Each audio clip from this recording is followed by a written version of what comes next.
Welcome to the Physically Unable to Perform Fantasy Podcast, otherwise known as the PUP Pod. And I am Aaron Pankey. I am John Vitamus. Welcome to Week 8 of the NFL season in 2017. We have a lot of great games to get to. We're going to talk a little bit about who you should play for each matchup, and let's start off right away with the 4-2 Dolphins versus the 3-4 Ravens. Baltimore is favored by 3, and the over/under is 37.5. How are you feeling about really playing anybody in this matchup? I feel like recording this in time to get a Thursday night available to us, and picking this Thursday night to get available to us is really, really unfortunate for us. I would just play either defense, really. I don't have a whole lot of faith in either offense. It's a short week. Everybody's banged up. Play a defense. Play the Dolphins defense. Play the Ravens defense. Who's going to start for the Dolphins? As far as I know, it's going to be Matt Moore. And it may end up being Matt Moore for the end of the season. If Jay Cutler misses 2 or 3 weeks, Matt Moore's got that job locked up. I'm going to end up starting Dixon in this, but I agree with you. The best starts are probably the Ravens defense in this one over the Dolphins. See, and I would pick the Dolphins defense over the Ravens defense because I think Miami's more capable with Matt Moore at quarterback than Jay Cutler. But now let's remind the fans that whatever we say probably is wrong because This is football, and so obviously go with whatever John says because he's wrong. So bet the over and buckle up and look for that 41. Look for another 41-39 shootout like we saw with the Niners and Rams a couple of weeks ago. Well, and even last week's Thursday night was great. So yep. We've had a lot of good Thursday night game stuff this year. It's been the first year that's happened. All right, moving on to the next game. The Minnesota Vikings are traveling, but so are the Cleveland Browns. This game is in London. The Vikings are favored by 9.5 points. The over/under is 38. Aaron, who do you see? Well, do you think they get an extra point because they make the Browns travel to London? Do you think they got like 1 or 2 points Vegas threw out there? I think eventually the Browns are going to become like the Jacksonville Jaguars, and they're just going to treat that like a home game. Jacksonville plays there every year. The fans are getting used to it. They're getting good turnout over there. Yep. So, yeah, I think the Browns could definitely turn into the Tottenham Browns eventually. So what I'm most interested in is what happens with Diggs. I'm not sure if he's a play this week, but I think you have to continue to monitor his status. He's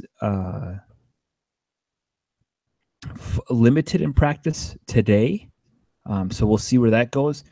The Browns defense though has been on the field a lot, but they have McCourty back there, so depends on he's a pretty solid player, but so he's just the guy that I'm looking for.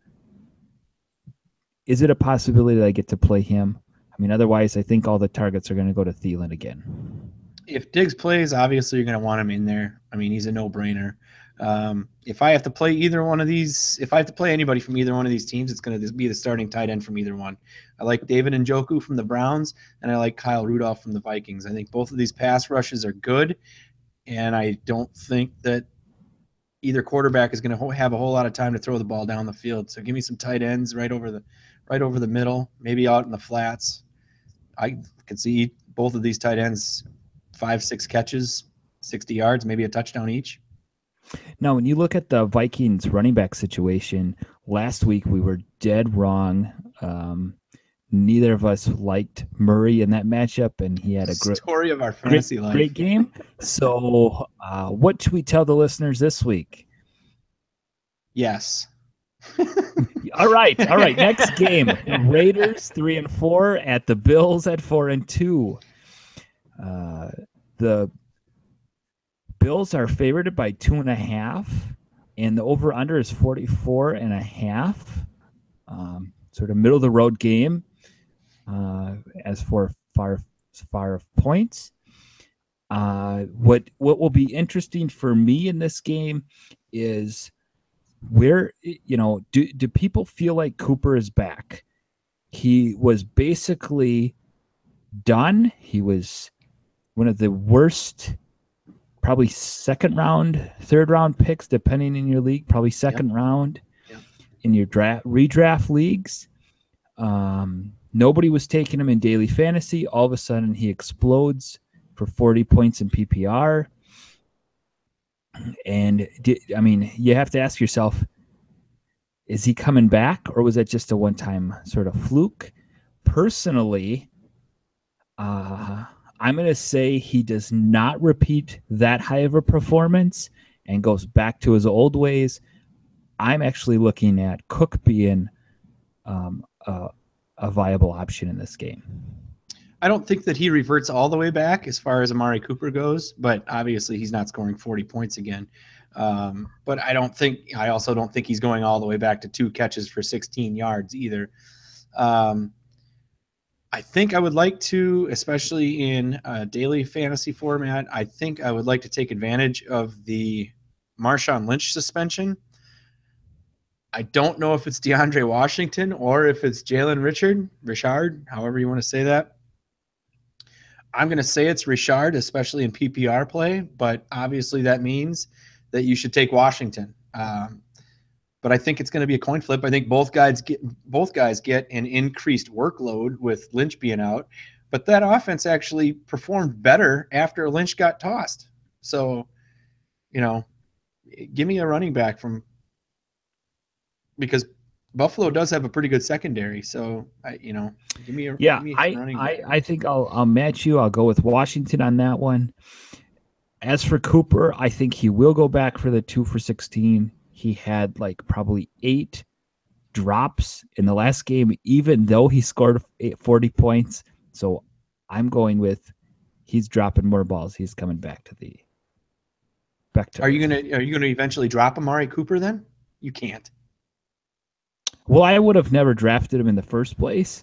Agreed. But you can't drop him if you have him. At this point, I guess I'm pulling a Washington, Terrell Pryor, and benching him. I'm not going as far as the Steelers and putting Martavius Bryant on the practice squad, but he will be on my bench. Yeah, I'd agree.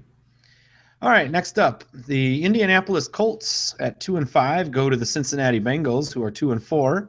The Bengals at 2-4 are a 10-point favorite. I'm not sure they should be 10-point favorites even over the Colts. This game has an over/under of 41.5. If I'm going to look at anybody, in this game, it's going to be Joe Mixon. Because I think if the Bengals are able to get even close to that 10-point spread, I think Joe Mixon is going to be a clock-killing workhorse in the second half. I disagree with you. I think the Bengals still don't know what they're doing with their run game. I personally like Marlon Mack in this game. Frank Gore is seeing reduction in touches. So I like him. And I also, sneaky late start, if you got nobody, Kamar Aiken moved ahead. He's now the number 2 receiver on the depth chart. And Bengals, depending on if Pac-Man Jones plays, have been eaten up by some receivers. So you could see some action there. So it could be a little higher score game than I think the 41.5 calls for. Next up, we have the Chargers at 3-4 at your Super Bowl champions currently, the Patriots at 5-2. New England. I thought you were just calling up my New England Patriots, and they kind of are. Not my New England Patriots, no, but The Super Bowl champions currently are favored by 7. The over-under is 48.5. Now, this is a West Coast team traveling east. They have struggled that whole matchup. Either way, hasn't worked well. Personally, in this game, the Chargers on the outside cover the receivers very well. Some may like Gronk, but I am actually going to go with James White in this game as a pass-catching threat out of the backfield for them. I could see him having up to 10 targets this week, and I'm very excited about starting him if I have him on my team. I'm going to take a different running back from the Patriots, and that's going to be Dion Lewis, who continues to get an increased workload. He's obviously Gillislee is going to get any goal line carries down there, but Dion Lewis gets all the carries from the 10-yard line to the 2-yard line. So, Dion Lewis could end up with 2 8-yard touchdown runs on top of whatever yards he gets in between the 20s when they're not throwing the ball to James White. So give me Dion Lewis in that for the Patriots. As far as the Chargers go, the Patriots secondary looked like they solved a lot of things against the Falcons last week, but that was on the outside. And I don't think that the Falcons were able to take advantage of the inside passing game. So give me some Hunter Henry. I think Hunter Henry is going to break off maybe 5 catches, 80 yards, possibly a touchdown. Now, I feel like Gillislee struggling. He's definitely a bench candidate this week. And I think if the Patriots are at all on your waiver wire or are out there available to pick up, this is the time to pick them up. They have been a terrible defense, but they're starting their run. So go and get them. Yeah. And as far as Gillislee is concerned, he's about 1 game away from me. He's been on my bench for about, 6 weeks now. He's about 1 more game away from being droppable. They just keep feeding Dion Lewis in situations that used to be Mike Gillislee situations. So moving forward, the Chicago Bears go at 3-4, go to New Orleans to play the Saints, who are 4-2. New Orleans is favored by 9 points right now, and the over-under is 47.5 points. As far as this game goes, I said it last week, and I'm going to say it again this week. Give me some Mark Ingram for the Saints. He's getting carries. He is the workhorse. I know they mix in Kamara. I know Kamara is the passing down back. I get that, but Mark Ingram still ends up with 80 yards rushing and a touchdown every week. And as far as the Bears go, give me some Zach Miller. There has to be – I understand that Mitchell Trubisky only threw the ball 7 times last week. That's not going to stay at 7 times. It was 7 times last week because they were winning that game because of their defense. That's not going to be the case this week. So give me some Zach Miller as the established pass catcher in that offense.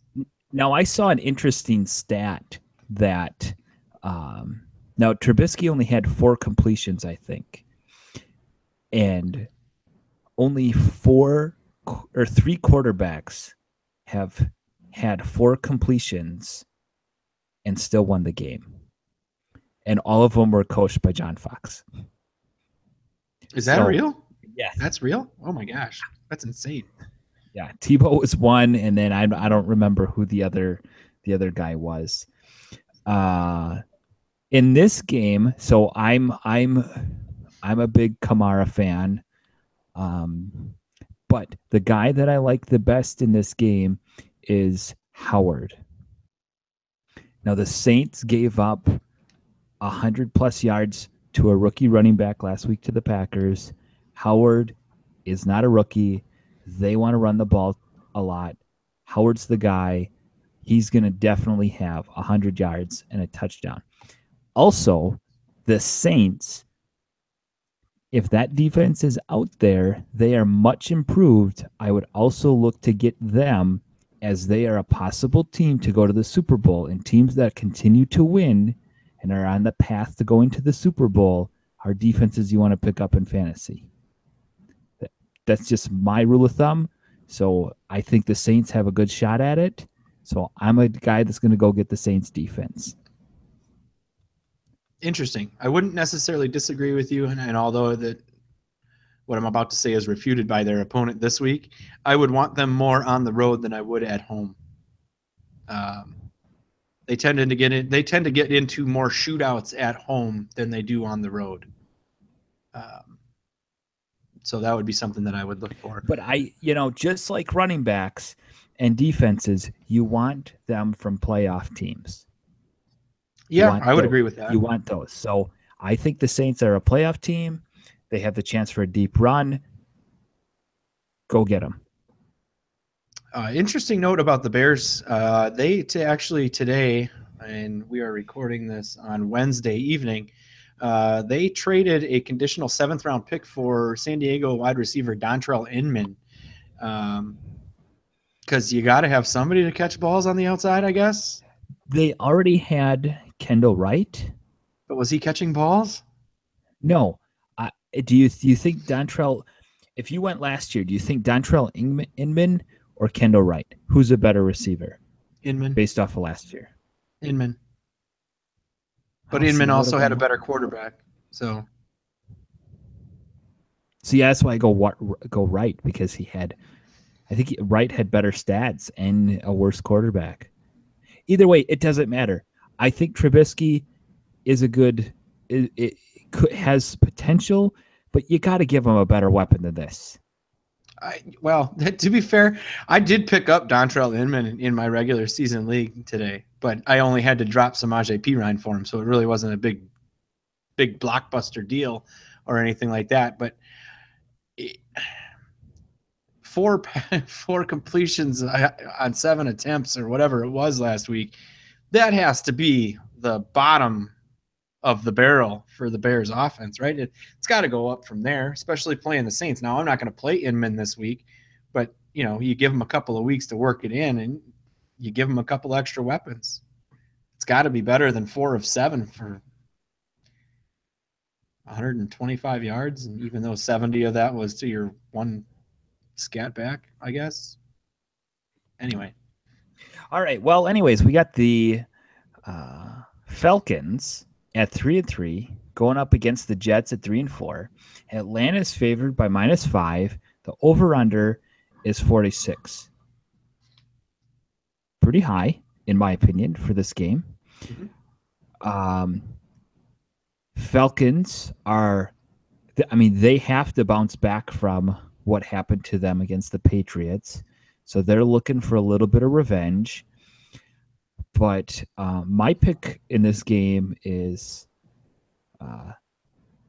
Seferius Jenkins, because that guy is ridiculous. He's just the biggest, tallest man on the field, and athletically he's ridiculous. So I can't see why he wouldn't continue to get a touchdown. I keep thinking that he's the only viable option in the Jets offense as far as their passing game is concerned. And every time I say that, they put up 28 points, at least. But I don't think that's happening this week. I don't. If I need to take a Jet, I'm going to take Bilal Powell. I think give me some catches out in the flat. Give me about 50 yards rushing. I think the guy that you're going to want in this game is going to be Julio Jones. I think he could end up with 25 targets in this game. He's got to get a touchdown at some point, right? Well, he had one last week in garbage time against the Patriots. But eventually you're just going to keep throwing the ball to Julio Jones because there's nobody who's covering Julio Jones on a consistent basis. Maybe Patrick Peterson. That's it. That's the list. So start throwing. Look, I know that Kyle Shanahan is gone, and I know that who's the USC Sarkisian is their offensive coordinator.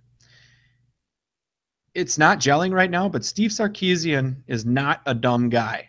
Eventually, he's going to figure out that I've got a 6'5" wide receiver who runs a 4.3 40 on the outside. Maybe I should get that guy the ball. Eventually, right? Sooner or later, that's got to happen. It's not it's not the game plan. It's Matt Ryan. He's figured out you can spread the ball around. They need to.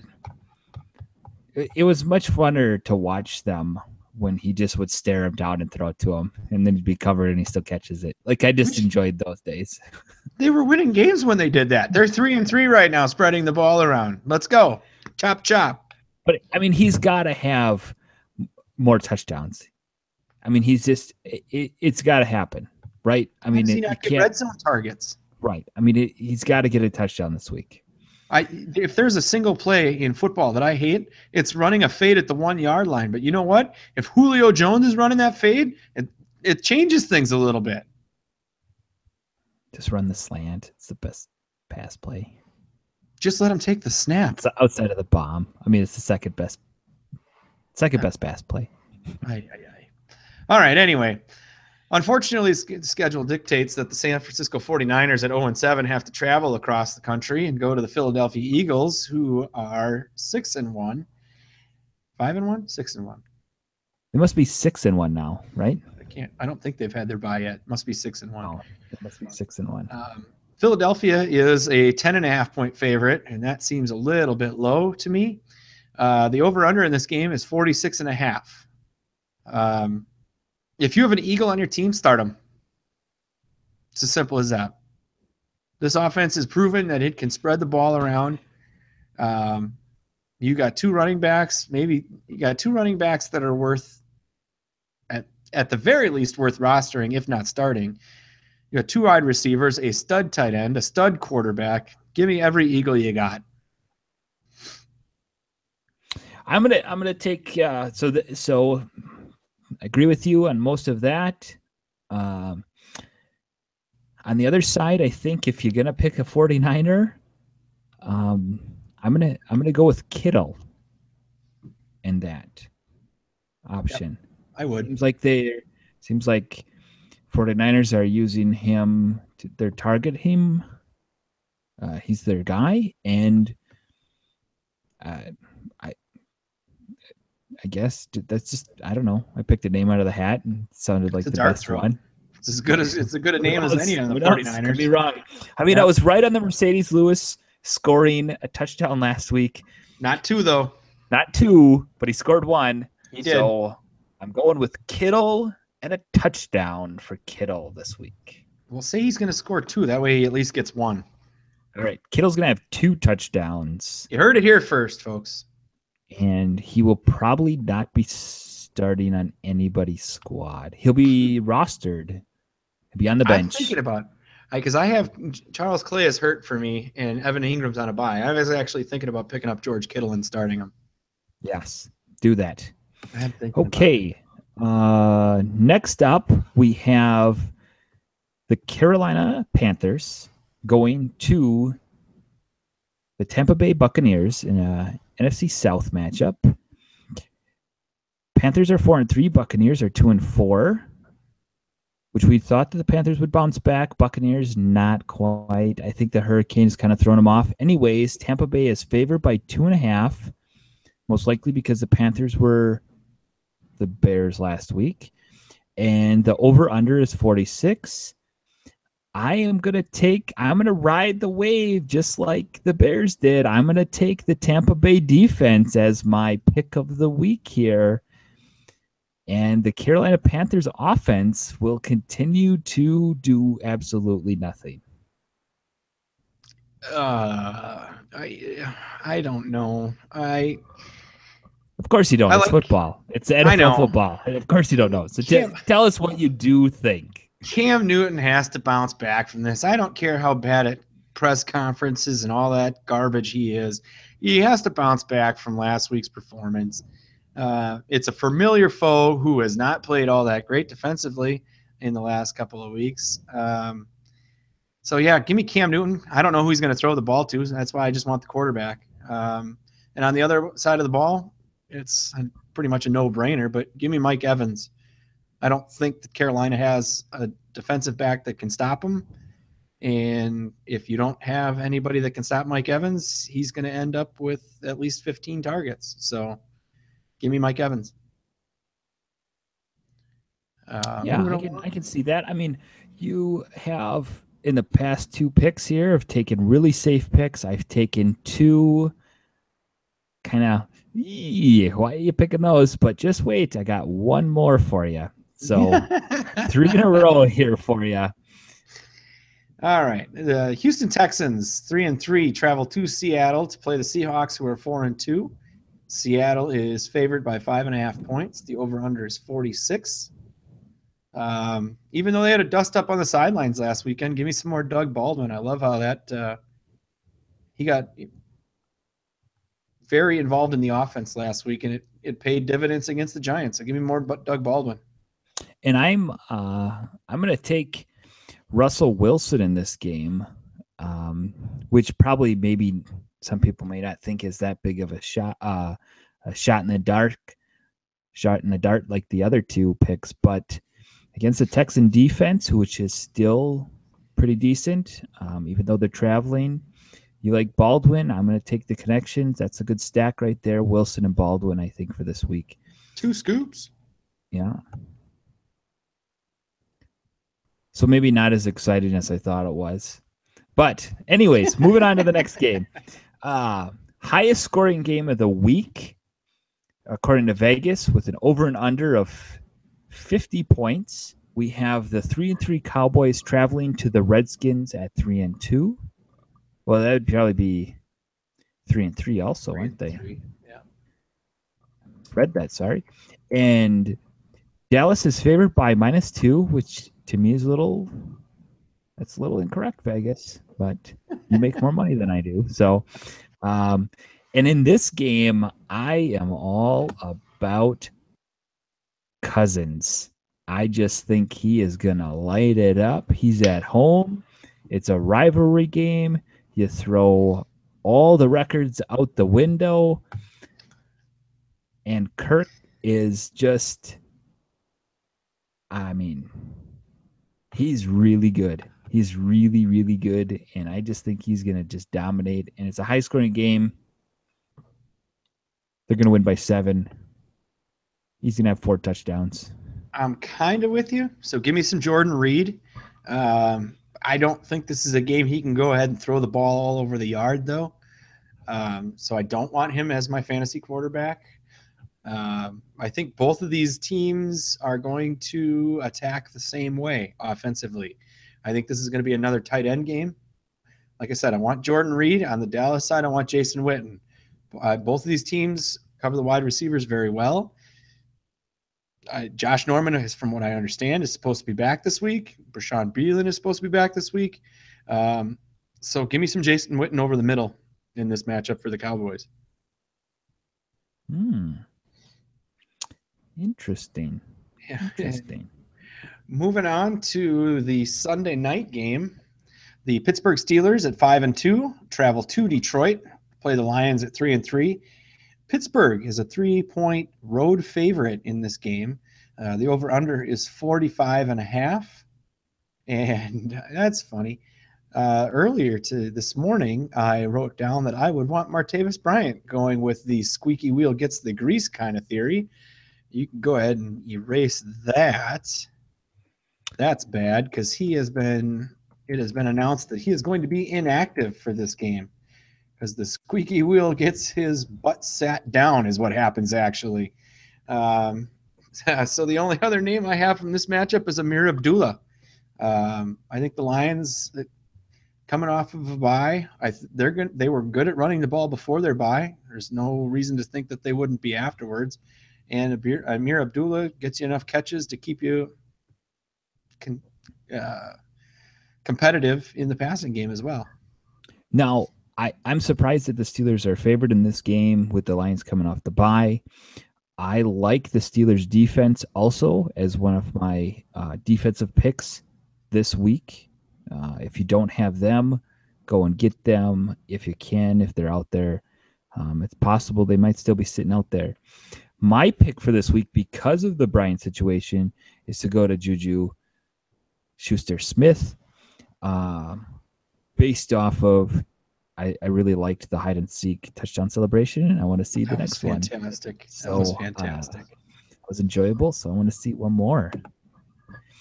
As far as the Lions go, Stafford should have another great game. I mean, he's consistently a top 10 quarterback in PPR, so he's another possibility of a guy to go and get.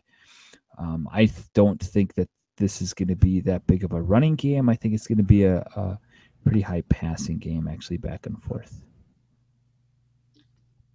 I think the Lions are going to do everything in their power to keep the ball out of the Steelers' hands. That was the majority of my thinking behind Abdullah. I totally get with that, but Jimmy Bob Cooter there likes to throw the ball, so he comes from the swamp, and they throw the ball in the swamp. Best name in football, Jim Bob Cooter. And well, I don't know about that. What? Yeah, Aaron Rodgers is probably the best name in football. He's the best player. I'm not talking about player. I'm just talking about best name in football is Jim Bob Cooter. If you're the best player, you have the best name. Well, currently he's not a player, so now it's Jim Bob Cooter. Right. What about Fat Rob? Fat Rob has the best nickname. That's probably one of the best nicknames in football. Yeah. All right, finish it up. Finish it up here. Come on. Come on, people. Let's go. Focus. All right, focus. We got one more game left. It's a kind of a big game. It's important. It's a Super Bowl contender versus team that used to be a Super Bowl contender, has a defense to be a Super Bowl contender. That's the 3-3 Broncos. They're going to travel to the Chiefs, who are 5-2. Now, the Chiefs are on a 2-game skid. The Chiefs are favored by -7.5, which means Vegas says go ahead and bet the hell out of that game with that kind of spread.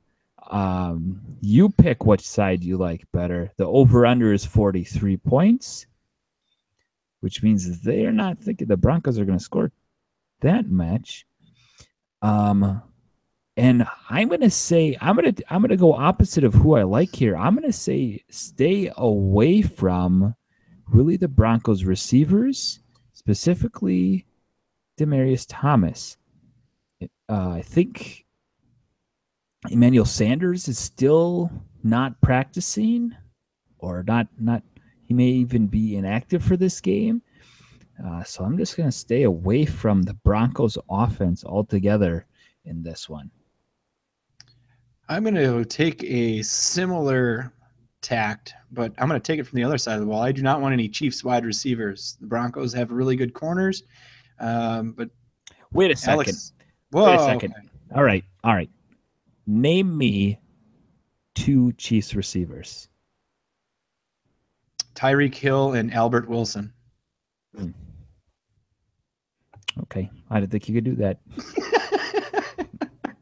All right, continue. Give me Travis Kelce going over the middle, not facing Aqib Talib, and I can't remember the name of the other Broncos corner at this point. But so give me Travis Kelce going over the middle, and give me C.J. Anderson. Harris. Oh yeah, Chris Harris, good call. Give me C.J. Anderson for the Broncos. They have to move the ball somehow. And I don't think they can do it through the air either. So, yeah, give me some C.J. Anderson. I mean, Simeon's going to bounce back, right? I mean, we had it. Eventually, but I don't think it's against the Chiefs on Monday night. In Arrowhead? In Kansas City? No, I'd give it another week before you go bounce back yet. Maybe when they play the Browns or something. Boy, they got to have somebody coming up on their schedule they can beat. All right, so let's recap. We're getting to the middle of the season here. Who do you like now that things have sort of shaken out? We kind of know who the teams are. Your 3 daily fantasy picks. Who do you got? Who's your quarterback, your running back, and your receiver? My quarterback is probably going to be Drew Brees. Not much of a stretch, but also you're probably not having to hope for pay for him like you would for like a Tom Brady. My running back, give me, oh man, give me Joe Mixon as my running back. And for a wide receiver, pass catcher, give me Julio Jones. Got to give me Julio all day long. All right. Can I play in your league? I'm going to take Absolutely. Kirk Cousins. I want Cousins. I want Howard. And my receiver, I'm going to go with Juju. Ooh. He's going to be cheap, but I got to pay for the other two, so yeah, amen to that. Wow. Deep on that. That's where I'm going to go in that one. I like it. I hope you're right, because I have him in my regular season team. All right. Any other final thoughts in week 8? It's a big bye week, so a lot of. No, I don't really have another. I think we covered pretty much everything I wanted to. Yeah, we're good. All right. Well, thank you, listeners, again, and we'll see you next week. Good luck, everybody. Have a great week. Good luck.